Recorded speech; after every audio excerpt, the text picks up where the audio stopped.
Hello friends, నేను మీ MMJ. Friends, pi network నుంచి good news రాబోతుంది. So pi network decentralise eco system వచ్చిన తర్వాత మనం ఏ కంట్రీకి వెళ్ళాలన్నా ఫ్లైట్ టికెట్ అనేది పై నెట్వర్క్ పై కాయిన్స్ యూజ్ చేసి ఫ్లైట్ టికెట్ అనేది బుక్ చేసుకోవచ్చు. అలాగే హోటల్ కూడా బుక్ చేసుకోవచ్చు అనమాట పై కాయిన్స్ యూజ్ చేసి. సో దీంతో పాటుగా మనకు ఎకో సిస్టమ్ లాంచ్ అయిన తర్వాత ఇక్కడ పై నెట్వర్క్ పై కాయిన్స్ వాల్యూ కూడా ఇంక్రీజ్ కాబోతుంది. దగ్గర $6కి ఇంక్రీజ్ కాబోతుంది అనమాట. సో దీంతో పాటుగా ఇంకో అప్డేట్ కూడా రాబోతుంది మనకు. So pi network mining application అయితే ఉంది కదా, దానికి సంబంధించి యూజర్ నేమ్ అనేది మనం పెట్టుకున్నాం కదా, ఆ యూజర్ నేమే మన పాస్వర్డ్ అనమాట. సో ఈ update తీసుకురాబోతున్నారు. Pi network mining application అయితే ఉంది కదా, పై అప్లికేషన్.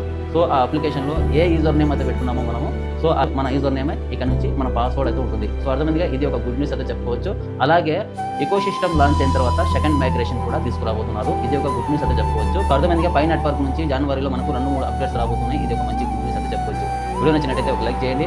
సో మా యూట్యూబ్ ఛానల్ని సబ్స్క్రైబ్ చేసి పెట్టుకోండి. అలాగే మా ఫేస్బుక్ పేజ్ని కూడా, ఇన్స్టాగ్రామ్ పేజ్ని కూడా ఫాలో అయిపోండి. Thank you. ఈ వీడియోని షేర్ అయితే చేయండి.